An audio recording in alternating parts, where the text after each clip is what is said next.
Hello, Jacqueline. Do I pronounce your name right in this way, Jacqueline? Yes, I love it pronounced that with that accent. Yeah. Are there any bees buzzing around you somewhere close? Just when you turned on the Zoom room, you notice I wasn't here. I was here when I came into the Zoom room, and then I noticed a big bee going by the window. Oh, really? I got up to go take a look. I have two hives that live in the walls of my house. Oh, wow. I went to see, and it's been rainy and gray for the past 5 days, and just now the sun came out. And so, of course, the bees came out. So I ran to see what they were doing. Yeah, yeah, I understand. So, I've been reading your book, um, Song of Increase. It looks amazing. It's really beautifully designed with the golden bee on front and the gold hair. It's really, and yeah, well, I want to talk to you about this because it has touched me so deeply. It is the world of the bees. The way you open the reader up to the world of the bees in an amazing way. Um, uh, Letting us discover so many layers about their being and the beauty and the communion and the spirit. And well, I cannot wait to hear you talk about this. It's absolutely amazing. You live in America, you are a farmer, and one day somebody gave you a hive and a hive of bees. And I would like just to start off there.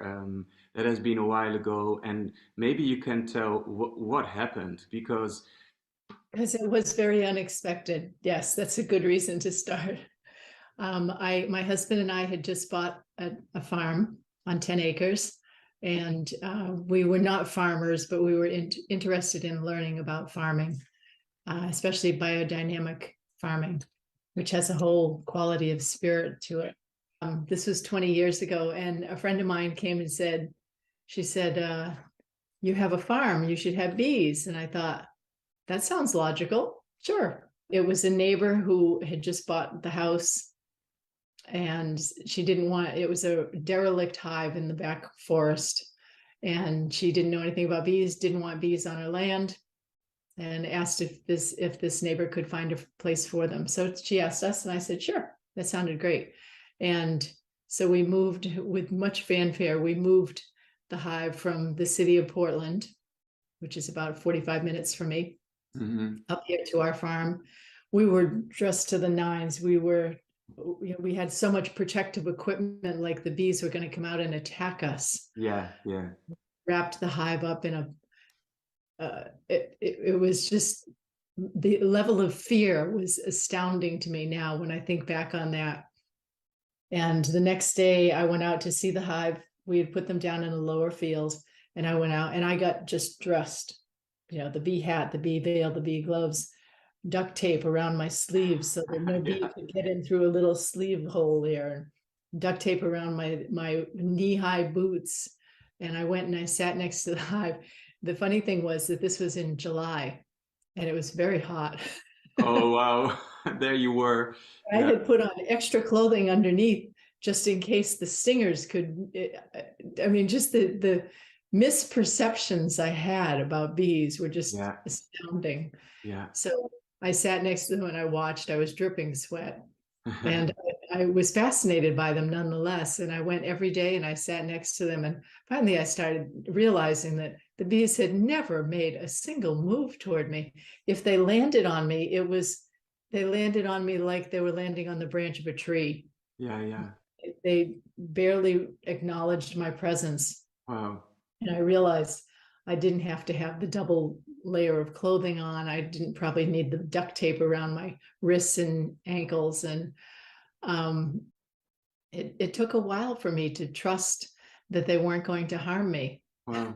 Yeah. And I think of that in retrospect, so silly of me, because they never, ever, ever made one single step towards being aggressive and assertive with me.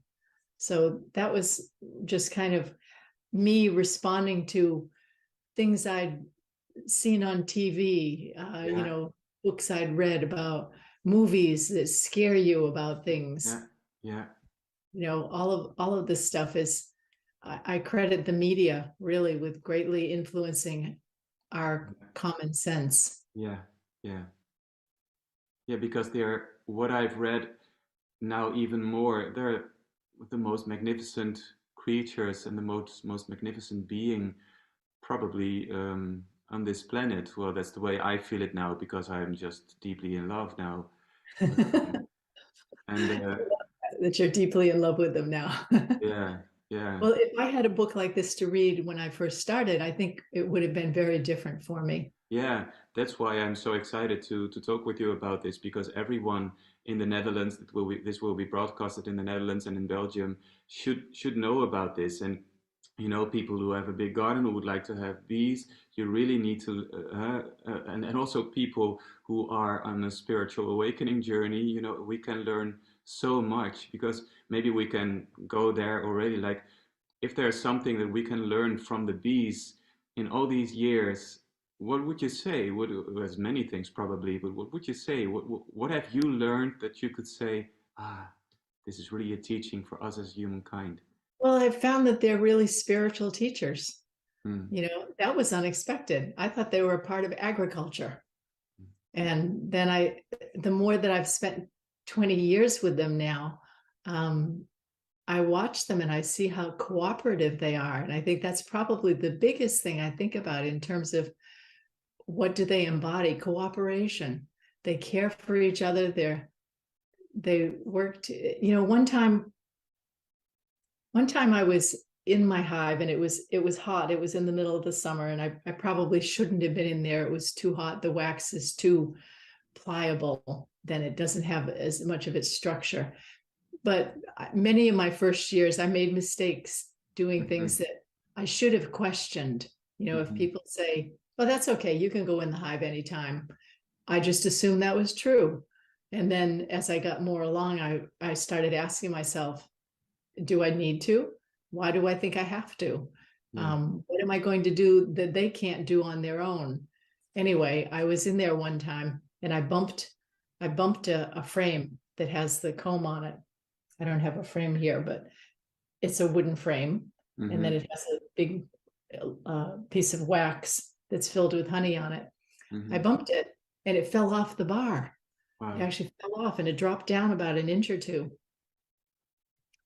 And the part that hit the bottom of the hive, it broke the wax and the wax was then leaking the honey onto the floor of it. This was something I did. I opened up the hive to do something ostensibly to help the bees do something. And I made a terrible mess. I just messed it all up.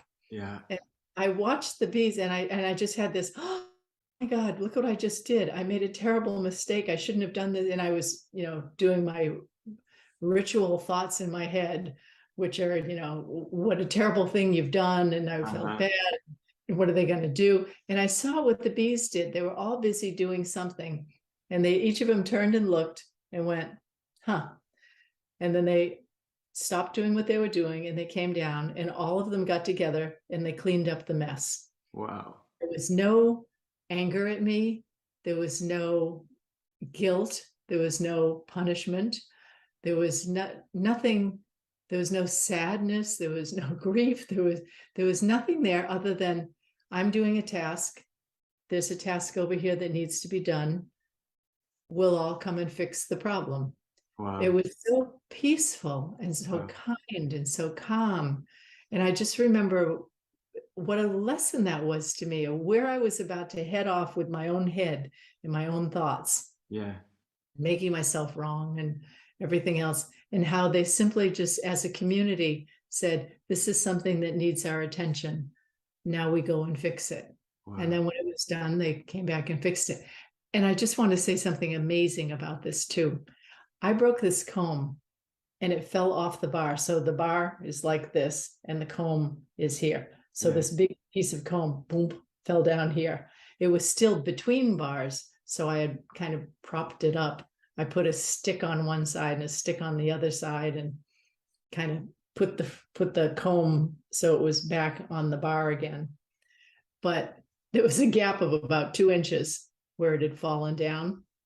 And I have a habit of, I have a pencil near my hives. And sometimes I would just write a little note on the bar that I put this bar in on this date, and I just put broken bar, July 6th, whatever the date was, and didn't think twice about it.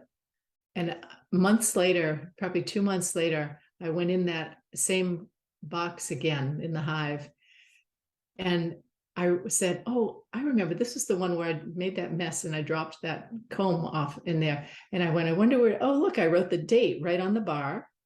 And I just kind of looked at it and realized that it looked exactly like it looked before I bumped it. Wow. Now, these are not strong enough to lift it up and glue it back together again. And I was like, what in the world? How did they do that? And I realized what they'd done. This is so clever. So here's the comb sitting on the bottom. And what they did was they took this gap space up on the top and they built more wax and filled it all in. So it was attached from here all the way down to here. Wow. And then what they did was they chewed off the bottom 2 inches so that it looked exactly the same again. My God. Isn't it brilliant? Oh my God. So if I had not written in the date and the note to myself on the side of the bar, I would have thought, well, I must have taken that bar out another time or something. I wouldn't have believed it. Wow. They're geniuses, and they reproduced. They glued it back in its space first of all, and then they glued it back together, and then they chewed off the bottom. I mean, that's a beautiful sense of architecture. Amazing, amazing. And what's so amazing too is that they do this as a group. Yeah. You know, that one bee didn't say, hey, I have an idea, follow me. No. They all have this common conscious thought that they're all thinking at the same time. And as a community, the thought comes to them, here's what we'll do. And then everyone takes their part to do it. Think of how the world would run if we humans could have enough audacity to be bearing thoughts that were productive for all of us at the same time. Yeah. That would be amazing. Yeah. And I think that's a great part of what they have to teach us. Yes. And what you say is there's not just one bee who has a thought, it's the whole group. And a bee family or a beehive consists of around 30,000 bees. And you speak in your book about they call themselves the unity, because here we go. There was one day when the bees started talking to you. Yes.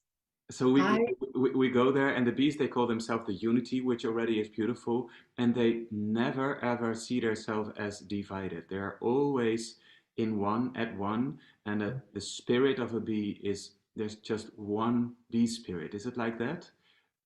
Okay. Yes. And then please tell me, there was a moment when the bees started talking to you. Yes, and I'm still as astounded as you are.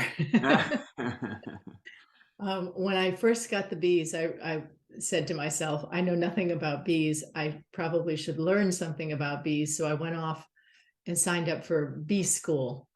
Okay. And bee school is taught often by commercial, conventional beekeepers. Yeah. Who are using production techniques. And then, you know, as a sideline, they're teaching how to take care of bees. But it's the class I went to, and many of the classes, I can say, it's very conventional. It's not organic. It's using chemicals. It's managing bees in ways that are easy. It make it easier for the beekeeper, but not necessarily for the bees. Yeah. And I remember over that weekend class that I took, each time they'd go to do something, they'd say, well, this is how you put the toxic poisons on your bees to get the little mites off of them. And I think, wow. I'm not going to do that. Oh. I have an organic farm. Why would I put poison on my bees? Wow. Or here's how you prevent the hive from swarming in the spring so that you can maximize your honey production. And I thought, well, if the bees want to swarm, I'm probably going to let them swarm. You know, every single thing right down the list. One of them was they had paired us into groups, And I was paired up with a gentleman, and I was given a little box that had a queen in it. And we each were standing in front of a hive. And I was fascinated, like, oh, this is what a queen looks like. I've never seen one up close. I'm amazed. And this person who was teaching it said to the other person, my partner during this exercise, said, now find the queen. It's easy to find them because they put a dot of paint on them so that you can see that there's a red dot moving around. So each of the people working with him found the queen with the red dot on her. And they said, now catch the queen and then just squish her. Just take your thumb and squish her. No. And that's exactly what I said. And I was just looking at this queen and went, squishing the queen, killing the queen? I never realized that when I was signing up for this class that we were going to be killing bees. That seemed completely counter to anything I knew about bees. And I said, why? She looked like she was perfectly fine. Why would we kill her? And they said, oh, they lose their fertility. So we replace them with a young new one so that they're always fertile, which I can speak more of later. But nonetheless, this little task I was on, I thought, I can't do that. My queens will have to die of old age because I can't do that. One of the things, this is kind of skipping right into the meat of the book. So I'll come back to how I got to talk. Well, let me finish on that. So anyway, I was at this class. All these things were going on, and I kept saying, oh, this is not the kind of way I want to keep bees. I want a relationship with them. I don't want to be manipulating them and causing them distress. Anyway, so I came home to my bees. I went up to my hive and I said, I just went to bee school and I learned nothing. I learned everything I've been wanting to do, but I don't want to do this kind of beekeeping. And I was just earnestly talking to them just like this. And I said, you're going to have to help me because I don't know how to do it. Yeah. I'm sure I'm not going to do it that way. But 20 years ago, bees were not as popular as they are now. Now, many people have heard the plight of the bee and many people want to help. But 20 years ago, there weren't a lot of books about beekeeping. There were not a lot of alternatives. And it was pretty much thought that you went to school and learned a smaller version of the conventional beekeeping that was being taught. Anyway, I went every day and talked to my bees and said, I want to do right by you. I sincerely want to provide a wonderful home for you, but you're going to have to help me because there's no place for me to turn. And so I did that. And I did that for 6 years. I would go frequently and talk to, and by then I had a number of hives, probably 10 or a dozen hives. And I would talk to them. I was fascinated by them. I never lost that fascination. I didn't understand what they were doing most of the time. I spent 1,000 hours, and that's not even a little bit of an exaggeration. I spent over 1,000 hours in those first few years watching my bees, just saying, you'll have to teach me because there's no one for me to turn to, and I want to do right by you. Wow. So 6 years in, I woke up one morning sleeping next to my husband. I woke up and it was like I had a little voice in my head talking, and it was telling me something about the bees. And it was something about the drones, the male bees, and how they fit in the hive. And I was thinking to myself, this is not something I've ever read in a book. I've never heard anybody talk about this. Where is this coming from? But I'm also open-minded enough to know that something was being gifted to me and I better write this down. So I sat up in bed and immediately wrote down all the information that I got. And I woke my husband up and said, listen to this. This is really quite unusual. And the next morning, the same thing happened again. I woke up, and in that place between I'm still asleep and I'm fully awake, in that middle space there, it was like another voice talking to me, telling me something other about the bees. Wow. And my husband at that point, I think probably on the third day, he said, if it would help you stay in the space of listening, you can just say it out loud and I'll write it down for you. Wow. So we wake up in the morning and we did this. And I did that for, I think probably over maybe 3 years. Wow. And I realized, and I was teaching my own bee classes, which were very well attended, because it turns out there were many people who felt like I did. Yeah. And I started sharing this information in there. I said, this comes from someplace bigger than me.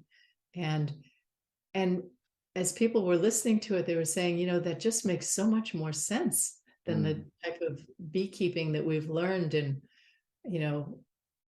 so anyway, the book evolved out of that. And that's what Song of Increase, listening to the wisdom of honeybees for kinder beekeeping in a better world. Yeah.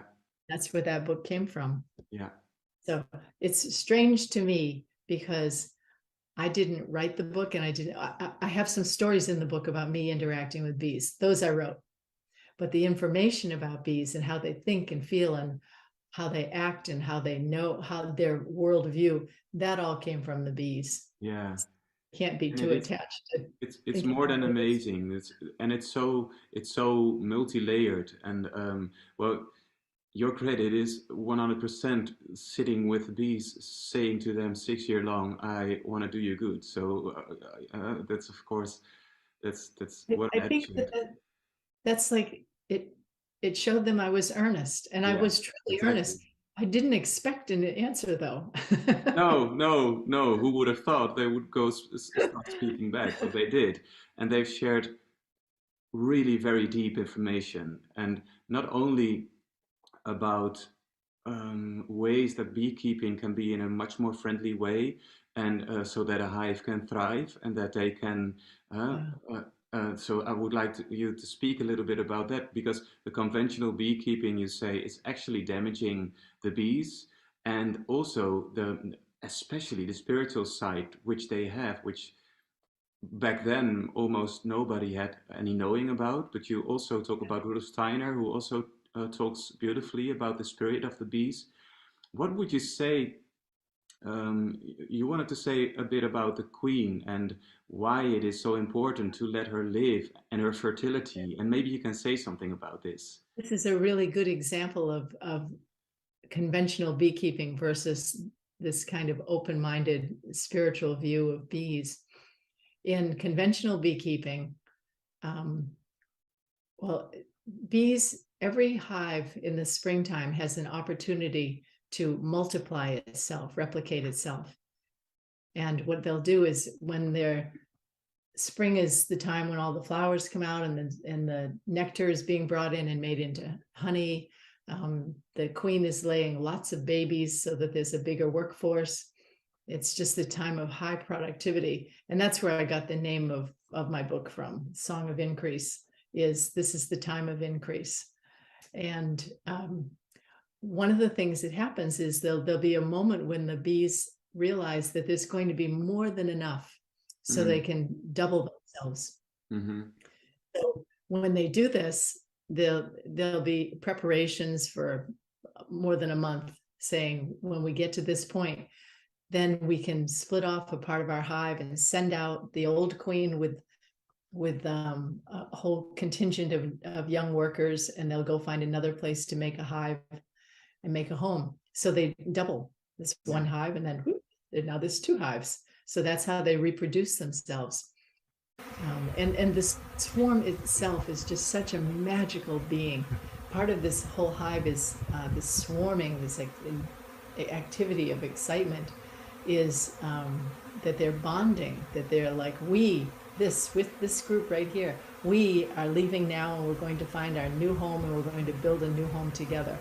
They're very excited. And then lastly, the queen comes out, and she's able to be hidden within these, say, 10,000 bees, so that like a stray bird flying by wouldn't go, oh, hey, I want the big one.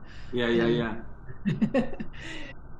So remember when I was in bee school and I said, why are we killing the queen? And they said, she's a year old, she's lost her fertility, and we're going to replace her with a new queen, which we do every year. We kill the old queens, we replace them with a new queen. Well, my experience is that a queen left alone, going year after year, will live 5, 6, 7 years. 5, 6, or 7 years. Wow. And that's like, why are we killing the queens? And they said that she lost her fertility.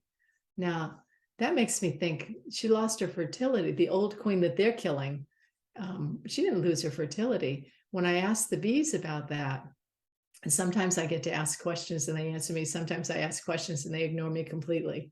On this one, they actually gave me an answer. They said, no, what happens is all the bees come out and then the queen comes out and the queen flies in the sun. And the sun turns her hormones on again, which rekindles her fertility. Yeah. Conventional beekeepers don't allow bees to swarm because it cuts the honey production staff in half. Yeah. And so there's not as much honey to be made because there's not as many bees. So they keep all the bees together. And the way they prevent them from swarming is they will often clip the queen's wings so she can't fly. So she has to stay home because she can't fly away with them. And sometimes I've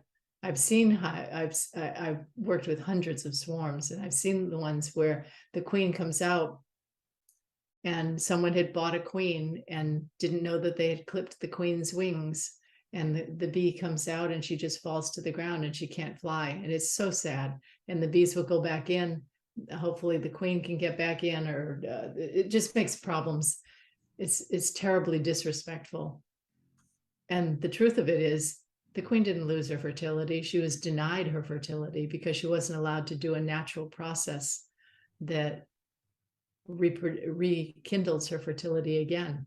So It my is so beautiful when you speak about this in the book, or when the bees speak about it, and also this swarming. It's almost like the climax of the book. The climax of it is so amazing. The joy that they feel of going out together, and the wildness. Can you tell us about the sound in which they convey information about the lineages, about where they come from? This is a really interesting thing. First of all, hives are very protective of who they let in the hive. And there's guard bees who stand out at the door and they don't let other insects in. And they also don't let other bees in, except the drones, the boy bees. They just don't defend against them at all. And if you had a choice of where would you let this strange drone just come wandering in, stealing honey, nope, not interested. Doing any of the chores, not interested. They go right to the babies. They go to the nursery where the baby bees are. And none of the nurse bees who are taking care of the babies are alarmed at all. As a matter of fact, the drones come in and they have a song. They sing. And what they told me was this song is, and they're even named after the sound they make. It's a deep zzz, it's much deeper sounding than the rest of the female bees. They come in and they sing this song, and in this song it tells the history of the bees, where we've all come from, everything behind us, and then it tells the future, where we're going and how we get there. So it's this whole sound that permeates the body of the baby bees and tells them, this is where we've come from, this is where we're going, and it's mixed with the sound of the female bees who are doing all the chores of the hive, which is the present. There's this whole lush soundscape of, this is where we've come from, this is where we are right now, this is where we're going to. It's this whole sense of beingness in the universe. It reminds me of the Australian and some African tribes. They have singers who during birth sing the birth songs. And that's what this is like. Yeah. And they say that if a baby is born and no one's there to sing the birth song to them, they don't know how they fit in the world, which would make so much sense for how humans are in the world, because we don't often have that kind of respect for the birth process. It's mechanical. You go to a hospital, you have a baby, and then you come home, rather than this baby being sung into aliveness, sung into birth.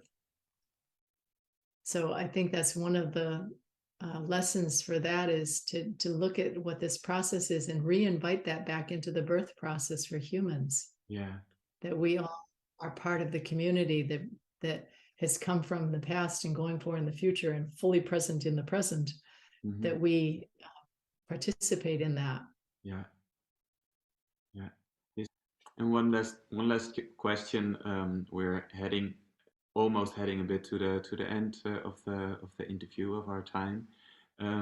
What I find amazing is that one bee flies out, or when the bees fly out to find a hive or find a new place, can you say about how that works? That all the hive somehow knows what is happening. I've got all different kinds of freedom hives, and they're all called different names.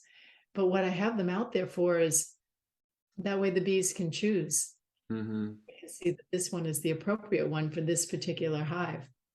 And when they go out and look in the springtime, the scouts go out, and it is really kind of a magnificent part of it, because they find a little tiny opening, and they go inside, and there's this room in here, and would it be just big enough for us? And they check it out, and they don't actually take all the bees and go over and look at the new hive. A number of them will be inside the hive, and what they do is they actually make a projection of what this space will be like when they inhabit it. Wow. And they send that, however they do that, they send that to the rest of the bees that are back in the colony, in the hive itself, and say, look what we found.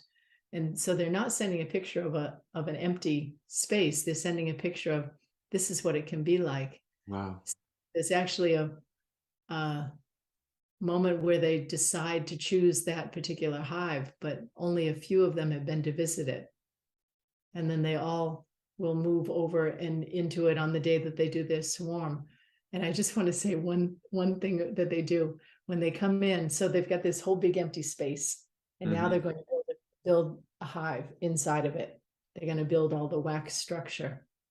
What they do is up on the top, here's your bar going along like this. One bee will hold on here and hold on here and spread its legs, and another bee will hold on and spread its legs and hold. And they make this like this plated weaving of bees holding on to each other's arms and legs. And what they're doing is they're measuring. Wow. They're going, there's 12 of us across, and it's by 14 of us down. So the bee's body is the sense of measurement. But here's the amazing part. So they figure out what the size and shape of it is, and they start building their comb. So this little group of bees, who's a different set of bees than was standing up there measuring, these other bees come in and they start to do it. So it's been conveyed to them what this is going to look like and what the measurements are. And another set of bees will be over here doing this. And then they come across the middle, build, build, build, build, build, build, build. And then it meets perfectly in the middle. Wow. Now, come on. Yeah, how good a carpenter you are. Yeah, that's amazing. One on one side and one on the other side. You better be following some really good directions there. So again, it's the unity consciousness working, isn't it? Unity consciousness is saying, this is how we do our measurement. This is the plan that's created in their mind, the plan that's created that every bee then knows its task to do to bring this into reality, to bring it into being. Yeah. How incredible is that? That's very incredible. And the exactness, and yeah, this somehow is, because you speak about it in the book too, it is the quantum manifestation way of doing things, isn't it? Yes, and I have to admit, I had to go Google a bunch of information because they were talking about quarks or something. Quarks, and yeah, and I was like, too much. I'm not like, I didn't just have that knowledge at my fingertips. I had to go read up on it to even know what they were talking about. And then it made perfect sense to me. But yes, they gave me a little lesson in physics in there. Great. So, and that's the part where if you want to know if it came from me or not, guaranteed that did not come from me. I understand it. Yeah, I had to Google it. Yeah. So in a minute, I will I will sing a heart song for you, and it is a song that will come in the moment. So by opening up, and then the words and the music will come, hopefully in resonance with our energy, and maybe in resonance with the bees. But what would the bees love for us humans? What would the bees love for us humans to move to? That we get along in harmony. Yeah. We are in harmony with each other, that we understand that we're all of equal significance. And I think that really comes down to living in a respectful and kind manner. Mm. I've thought of that since the beginning of my conscious time with bees. That comes over and over and over again. That same thing. Be kind, be responsible, be respectful, and live with harmony to all. Wow, great. Really, really touching. Yeah. Okay, so I see what kind of song comes. It's by opening up. And after the song, there will be one last thing, and it's a question: how can we help the bees? How can we as humans help the bees?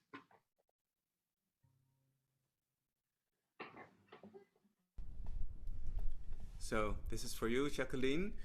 Thank you for all the beautiful things you offer, and I hope many people will find their way to your book. And now let's see what kind of song comes for you.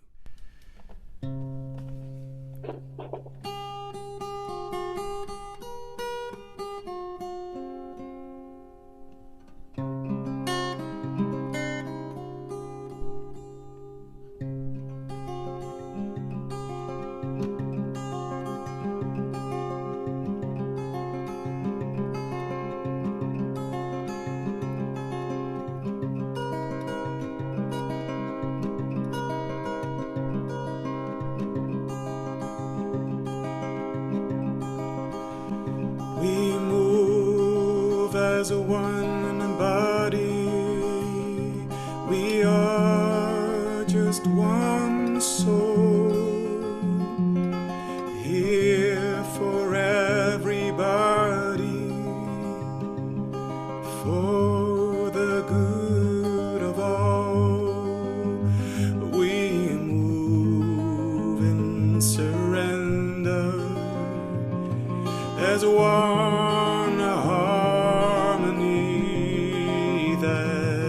Sings for everybody. You can be who you want to be. Be free. Let the light carry you. Let the light guide you.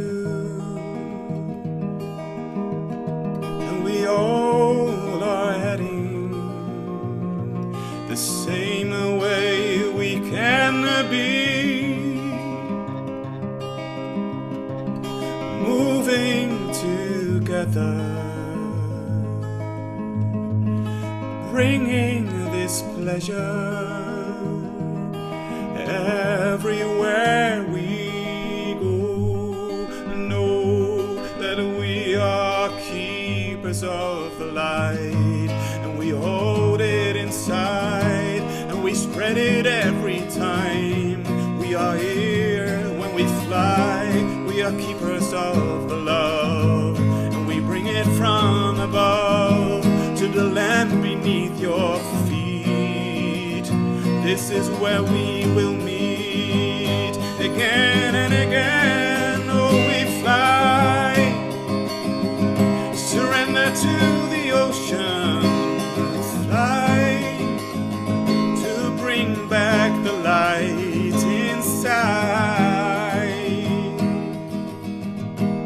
for everyone to refine.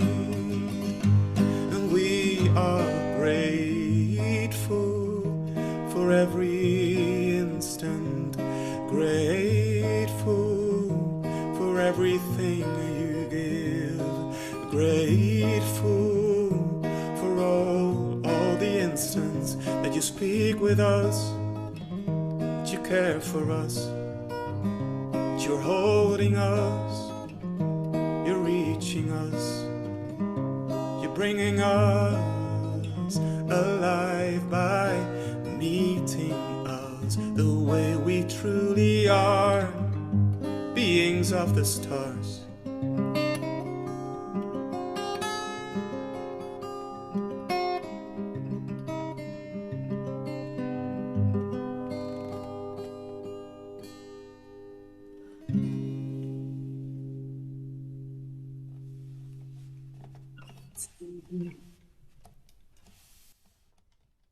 So,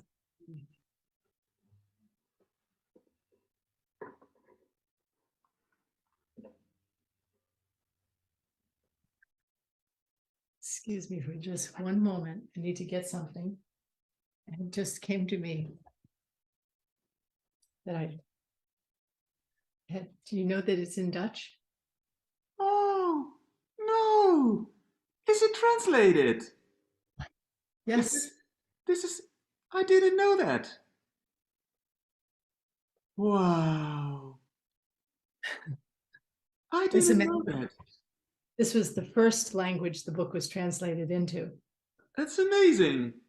So This I'm is, so glad I just remembered this. that's very good that you've remembered it. Yeah. So this is one thing. Everyone in Holland and Belgium watching, what can you do to help the bees? Buy this book. And Oh, everybody else speaking English, buy this book. That's one thing we can do to help the bees, because all the information you share, it is so rich, it is so wild, and it's so freeing.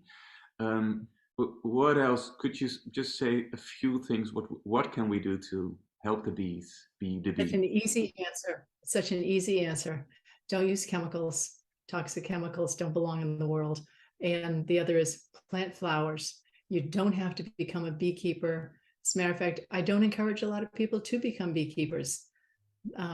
It's more plant good forage, and that contributes to the health of not just the honeybees, but all bees, all nature. Yeah, all Contributes so nature. much more than we imagine. Yeah. So good, especially native species.